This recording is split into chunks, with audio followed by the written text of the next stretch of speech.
Bahujan Samaj party के लिए 7वें चरण का चक्रव्यूह इस बार काफी पेचीदा नजर आ रहा है। पिछले चुनाव में घोसी और गाजीपुर में हाथी सब पर भारी पड़ गया था। हालांकि पार्टी ने प्रत्याशियों के चयन में इस बार काफी सावधानियां बरती हैं। फिर भी बदले हुए समीकरणों में पिछले प्रदर्शन को दोहरा पाना बीएसपी के लिए आसान नहीं है। पिछला लोकसभा चुनाव सपा और बसपा ने मिलकर लड़ा था।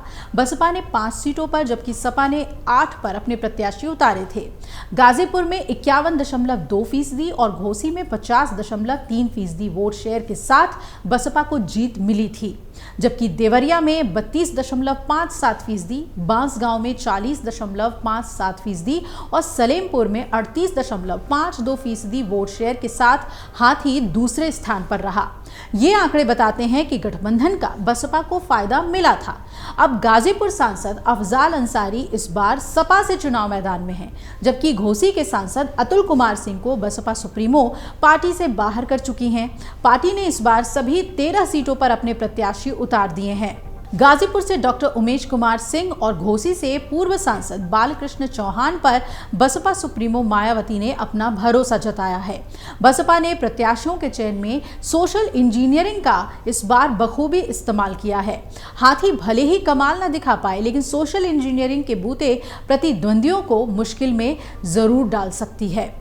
पार्टी ने वाराणसी में अतहर जमाल लारी को प्रत्याशी बनाया तो मुस्लिम वोट बैंक को सपा कांग्रेस गठबंधन की तरफ जाने से रोकने में जुटे हुए हैं और इसी तरह महाराजगंज और गोरखपुर में भी मुस्लिमों को टिकट दिया गया है।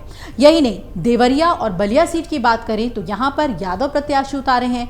पिछले चुनाव में बसपा ने देवरिया में विनोद कुमार जायसवाल को टिकट दिया था, जिन्हें भाजपा के रमापति राम त्रिपाठी ने करीब 2.5 लाख वोटों से हरा दिया था। अब इस बार शशांक मणि त्रिपाठी बीजेपी के टिकट पर चुनाव लड़ रहे हैं। बसपा ने सलेमपुर में अपने पूर्व प्रदेश अध्यक्ष भीम राजभर को टिकट दिया है और पिछले चुनाव में सलेमपुर से रविंदर बसपा के प्रत्याशी थे, जिन्हें भाजपा के राजेश कुमार मिश्रा ने करीब 1,13,000 वोटों से शिकस्त दी थी। अब भीम राजभर भाजपा की चुनौतियां बढ़ाते हुए नजर आ रहे हैं। अब बांसगांव सुरक्षित सीट से सदल प्रसाद की जगह डॉक्टर राम समुझ को मौका दिया गया है। सदल प्रसाद कांग्रेस के टिकट पर मैदान में हैं, जबकि भाजपा ने अपने 3 बार के सांसद कमलेश पासवान को फिर से मैदान में उतारा है। यहां भी भाजपा की चुनौतियां बढ़ेंगी। ऐसे में लोकसभा चुनाव अकेले दम पर लड़ना बसपा के लिए चुनौती भरा साबित हो रहा है।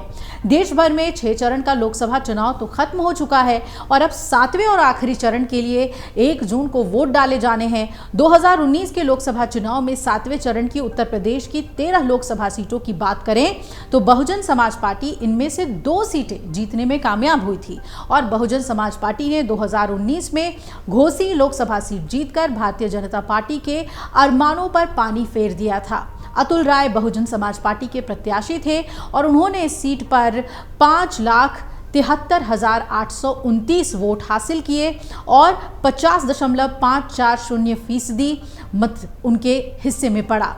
दूसरी सीट गाजीपुर लोकसभा की बात करें तो यहां पर बीजेपी के लहर में भी समाजवादी पार्टी और बहुजन समाज पार्टी गठबंधन बचाने में सफल हो गई और बहुजन समाज पार्टी के प्रत्याशी के तौर पर अफजाल अंसारी चुनाव मैदान में जब थे तो उन्होंने इस पर बीजेपी के प्रत्याशी को हराकर जीत हासिल कर ली थी और उन्हें 5,66,082 वोट मिले थे, जबकि बीजेपी के मनोज सिन्हा को 4,46,690 मत प्राप्त हुए थे। अब अफजाल अंसारी को कुल वोट का 51.52%, तो मनोज सिन्हा को 40.5% वोट हासिल हुए। इस बार लोकसभा चुनाव में बहुजन समाज पार्टी का किसी से गठबंधन नहीं है, तो उत्तर प्रदेश में समाजवादी पार्टी और कांग्रेस साथ मिलकर चुनाव लड़ रहे हैं। मुकाबला 13 सीटों में शामिल इन दोनों ही सीटों पर अब बेहद दिलचस्प है, लेकिन यह कहा जा रहा है कि घोसी और गाजीपुर को बनाए रखना बसपा के लिए इस बार आसानी नहीं है। एग्जिट पोल 2024 1 जून शाम 6 बजे से, लोकसभा चुनाव के नतीजे 4 जून सुबह 7 बजे से। देखिए चुनाव नतीजों से जुड़ी हर खबर सबसे पहले, सबसे सटीक, केवल अमर उजाला पर, amarujala.com।